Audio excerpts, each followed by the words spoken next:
Hello and welcome back. Okay, today I just wanted to share a really useful technique that kind of works for two separate problems. One is fixing blown out highlights as I've used it in this image, and also it can be a really great way of softening down where you want to create something impressionistic with a sharp image. So let me just show you what I've done. So this is something I worked on. It's just a personal photograph that I really like. So I've got a set of colour layers on top that fix the colour. I'm going to turn those off. Let's ignore those for now. And the cow in the original image is slightly over here to the right hand side. So I cut her out to just move her across to make this a square crop. So let's turn her off and I'll show you the problem.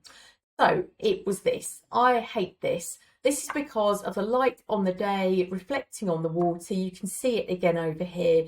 Unavoidable if you are taking photographs of subjects that you can't control. It's just a moment, a snapshot in time. These things are kind of inevitable.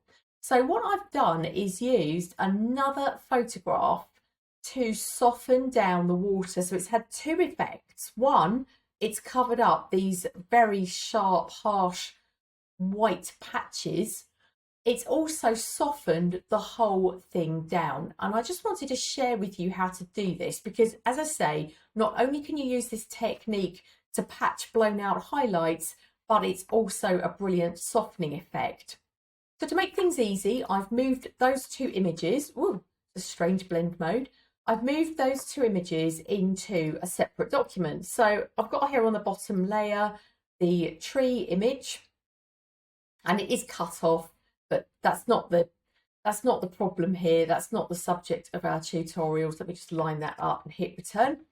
So on above it is the image I've used to soften the water, and it's this. Again, it doesn't fit because the image is much bigger than the square crop, and that doesn't matter because we are only using this tiny bit of blue right at the top here. So I'm going to drag this right down.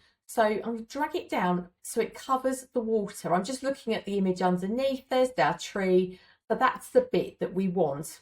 And I'm going to hit return to settle it where it is. So when I'm working like this, I always drop the opacity of the top layer. It doesn't work like this because obviously we can see the big patch of water through again, but we can now at least see what we're doing. Now, the next thing I'm going to do is let's cut this tree out because that will make things much easier for us. So I've selected the layer below and I'm going to say select subject, and Photoshop should manage that because it's the only subject in the shot here. So it does. Let's grab a layer mask, and something that is a really handy little tip is obviously we now have our mask on the tree and we really want it up here. Now you could just drag it up and that's great, but just as a handy little tip, if you hold down your Option or Alt key and drag, you get a duplicate, which can be really handy. If you mess it up, you've got a copy. Now, the second thing is now moving up onto the layer that we're working on. We've got this round the wrong way. At the moment, because we've got black over the water, we can't see the water and we want it round the other way. So it's Command or Control I to invert and flip it round the other way. Okay, so we're getting there. Let's turn this back up to 100% opacity. So that's what it now looks like. We've got the tree hidden on the sky layer because we don't want the tree covered in the sky, and the sky is applied to the water. The next thing I'm going to do is I'm going to hit B for the brush tool. I have got black selected and I've got the opacity and flow right down. You can see on my top toolbar here. So let's just bring our opacity up, and I'm going to leave the flow at about 40% and paint black on the mask to bring through the grass at the front here. And if you just sit away, we don't want to end up with a funny line here. So if you come down to the bottom to the edge of the image and just tap, because it's a very soft brush, I've got my brush at full softness, 0% hardness, it will just spread that effect out and just grab enough. You can see the softness there on that edge. So it's kind of pushing and nudging up to the water without me painting a solid line like that, which isn't going to work. Okay, so looking better, getting there. The next thing I would do is we need to pull through a bit of the water detail because at the moment it's just looking flat blue and that's not at all natural. So making sure I've got my mask selected, I'm going to drop the opacity right down and I'm going to pull the flow down a little bit more. Black is still selected and let's just tap through a bit of detail. We're just pulling through. We know there's this sort of golden colour up here on the water. Let's just see if we can get that to come through. And a bit of detail, not too much. We've got very low opacity and flow. So you can see the effect of that on the mask over here. It's just giving us enough detail without this white coming through too hard. So it's natural. It was blown out. We're not trying to cover it up completely. We just don't want this very harsh look. That's kind of getting there. Now, I could sit here for the next half an hour tapping away and you'll be bored rigid and it will drive you crazy. I'm not going to do that. I would probably spend at least another 10-15 minutes just coming backwards and forwards, painting back and forth, adjusting my opacity and flow, just enough that I'm getting this more how I want it. You would spend some time working on it. You wouldn't do it in a couple of minutes.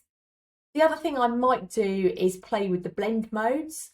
That's not going to be so easy because this image has such high contrast. So the blend modes work around the 50% grey. So your blend modes that are darken will make everything darker than 50% grey darker, and vice versa on your lighten blend mode. So you can see what's happening. It's creating very extreme effects and actually creating more contrast where we were trying to reduce the contrast. Unfortunately, soft light won't be enough and overlay is always quite contrasty. Exclusion does kind of work here, excuse me. So you could play around with that, but you would probably then want to be playing with your opacity. So I've dropped the opacity and that then kind of works too.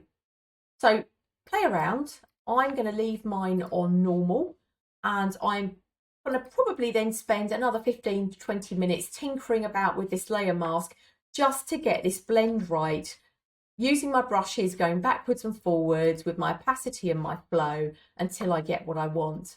And it's also worth bearing in mind that, of course, in the image I was playing with, there was a cow. So let's bring the cow over to this other image and see, because you don't need it precise because you've got a subject here as well. Let's sort of see if we can settle her roughly where she was. She stands across a lot of that distracting white that we had. So she's not quite in the right place, but it doesn't matter. So without her there, it would need to be more precise, but we have a subject. So again, being realistic, you don't need to be too precise, but that has just served its purpose.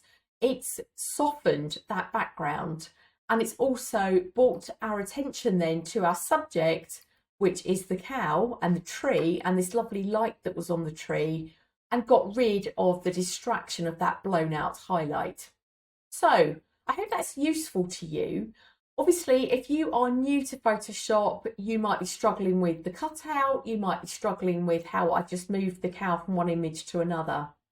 So if you haven't found it already, I have put up a series of beginner tutorials.